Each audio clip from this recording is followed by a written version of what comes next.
In this exercise tutorial, I'm going to be showing you how to work your ankle dorsiflexion whilst being in contact with a wall. We're going to be leaning against the wall in this example. So firstly, there's two reasons why I'm going to want you to lean against the wall. One is it's decreased risk, and the other one is that we can focus more on the hold of the movement as opposed to if we was on our feet. So first thing we're going to do is I'm going to have my back against the wall, and I'm going to bring my feet out a step away from the wall. In this position, you'll notice I've got my knees slightly bent, and I'm going to come into a position where my ankles are pointing upwards. I'm then going to hold this position for 2 to 3 seconds before slowly coming back down.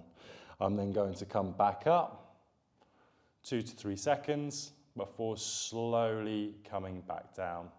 You would repeat that for your desired amount of sets and repetitions, and that is how to do active ankle dorsiflexion whilst leaning against the wall.